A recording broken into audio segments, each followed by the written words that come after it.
2월 9일 목요일 새벽입니다. 오늘도 말씀으로 또 새벽을 깨우며 하루를 시작하시는 모든 분들께 하나님께서 아침에 주시는 특별한 은총과 말씀으로 인도하시는 또 행복한 날 되기를 소망합니다. 오늘 같이 기도하실 말씀은 사사기 19장 22절부터 30절까지 말씀입니다. 말씀 내용은 간단히 요약해서 정리해드리면 레위인 중에 아내가 진정으로 갔던 아내를 찾아서 다시 집으로 가던 길에 하룻밤을 묵어서 가야 하지만 아무도 영접하지 않았다 하는 것까지 살펴보았습니다. 간신히 한 노인이 그들을 유숙할 수 있게 하였으나 밤에 그 집을 둘러싸고 불량배들이 그 사람을 끌어내라, 우리가 그와 관계하리라 하고 마치 소돔과 고모라 같은 일이 벌어지게 되었습니다. 그래서 그 사람 대신 자기 첩과 딸이 있으니 그들을 욕보이든지 너희 눈에 좋은 대로 행하라 하여 그 첩이 그 불량배들에게 밤새도록 가서 험악한 꼴을 당하고 아침에 보니 문 앞에 죽은 시체로 엎드러져 있었습니다. 레위인이 그 아내를 첩을 시체를 나누어서 각 지파에게 보냈다 하는 내용으로 되어 있죠. 참 상상도 하지 못할 그런 일이 일어난 말씀입니다. 레위인을 통해서 당시 왕이 없으므로 각기 소견대로 행하면 어떤 일이 일어나는지를 우리에게 보여주는 내용이죠. 우리가 참고로 여기 첩을 얻었다, 레위인 첩을 얻었다 할 때 그 첩이라는 것은 아내로 번역하기도 하는 단어입니다. 당시에 일부 다처제 제도도 있었지만 실제로 히브리에는 여러 가지 단어로 번역되나 여기 사용된 단어는 아내로 이렇게 부를 수도 있는 단어이기도 하죠. 히브리어로 필레게시는 서열이 낮지만 정식 아내였습니다. 예를 들어 첫째 아내는 이사, 둘째 아내는 차라, 첩은 팔레게시인데요. 여기 첩으로 번역한 이 단어도 어쨌든 서열이 나중에 후순위 아내이지요. 본문에서 남편, 장인, 사위 이런 단어가 사용되는 것을 보아도 정식 아내라고 생각할 수 있겠습니다.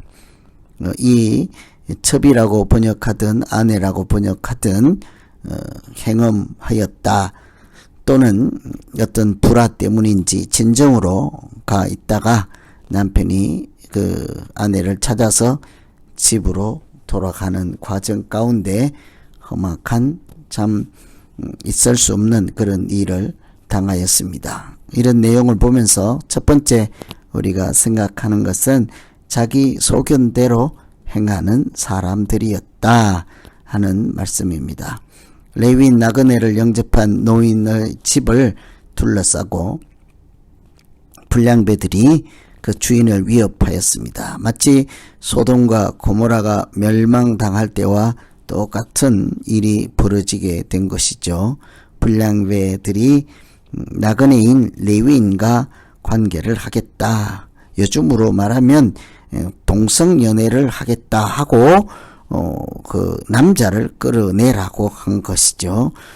그 집 주인은 노인은 손님인 나그네 레위인을 보호하기 위해서 자기 딸과 또 레위인 첩이 있지 않느냐 하고는 남자를 내어주는 대신에 첩과 딸을 넣어주겠다고 하였습니다. 불량배 또는 비류라고 번역하는 이 불량배들, 이들은 원어에 보면 멸망의 자식들이라고 되어 있습니다.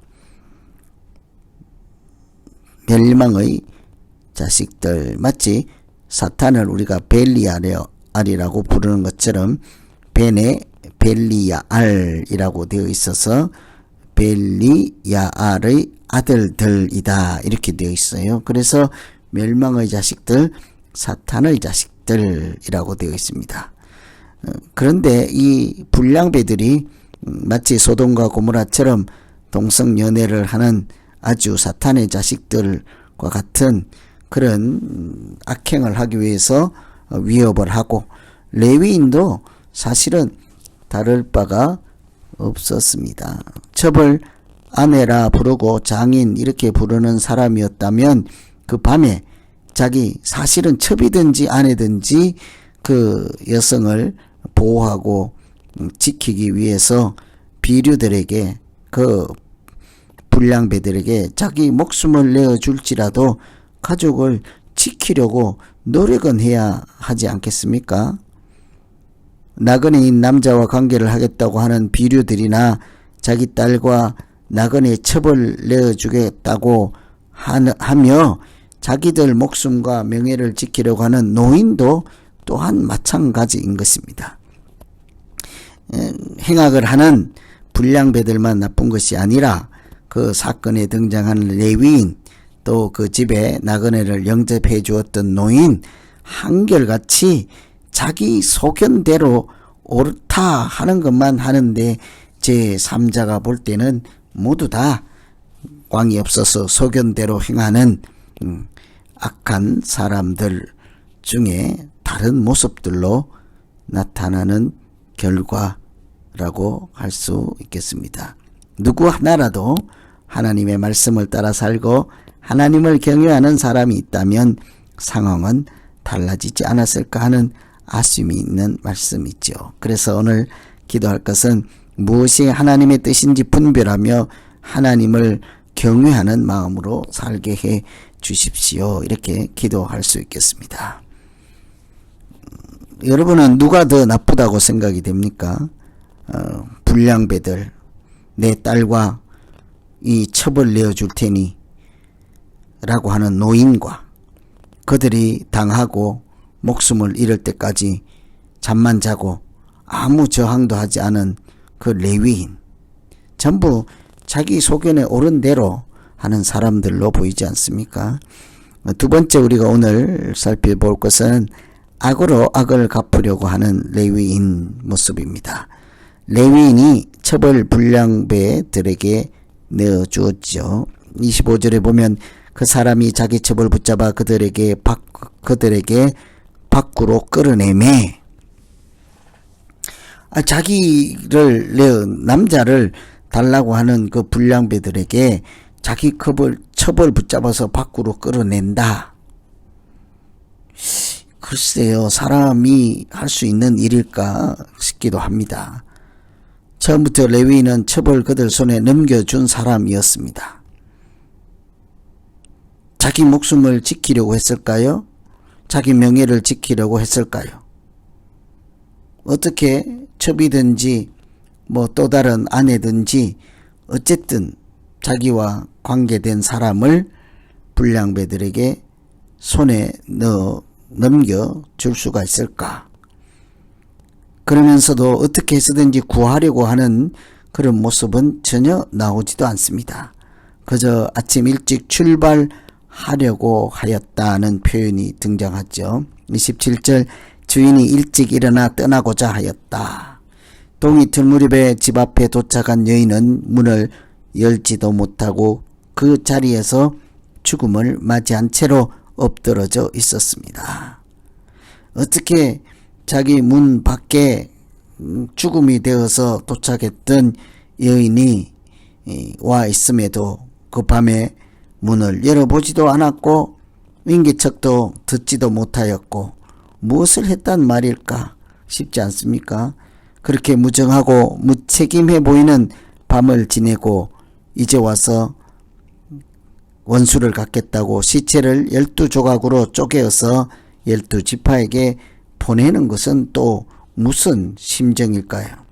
늦게라도 원수를 갚으려고 하는 것이지 않겠습니까? 문 앞에 엎드려져 있는 여인을 보고도 일어나라 우리가 떠나가자 하는 것을 보면 아무 일이 없었던 것처럼 그저 무관심 무책임해 보이는 불량배들과 조금도 다를 바 없는 상상할 수 없는 방법으로 악을 악으로 갚으려고 하는 그런 모습들, 왕이 없어서 소견대로 행하는 모습들 중에 하나라고 할 수 있겠죠. 레위인은 자기 방식대로 악을 악으로 갚기 위해서 그렇게 험악한 꼴을 당했던 그 여인을 죽어서도 시체를 나누어서 보내는 정말 엽기적인 상상할 수도 없는 그런 일을 하고 말았습니다. 그래서 이런 부분 생각하면서 악을 대적하여 직면할 수 있는 용기를 주시고 어느 순간에도 약자를 보호할 수 있도록 최선을 다하는 그런 사람뿐만이 아니라 하나님께 원수갚음을 기도하며 하나님의 백성답게 살아갈 수 있는 길을 찾게 해 주시옵소서. 이렇게 기도하시면 되겠습니다. 전대미문의 사건이라고 할 수 있는 상상하기 어려운 그런 일들, 마치 소돔과 고모라 멸망 직전의 모습을 사사기 끝에서 다시 보는 듯 합니다. 이 말씀 붙잡고 우리 같이 한번 기도하겠습니다. 하나님 아버지, 하나님이 없을 때 하나님이 자기 인생과 마음과 생각 가운데 또 살아계신 하나님과 동행하지 않을 때 사람들이 할 수 있는 일이란 이렇게 험악하고 표현할 수 없을 정도로 악한 모습으로 타락한 것을 발견하였습니다. 하나님 아버지, 우리 또한 하나님과 멀어지고 말씀을 멀리하고 하나님의 사랑과 예수 그리스도의 마음 없이 살아갈 때 얼마나 악할 수 있는지를 오늘 말씀을 통해서 다시 한번 깨닫게 하심을 감사합니다.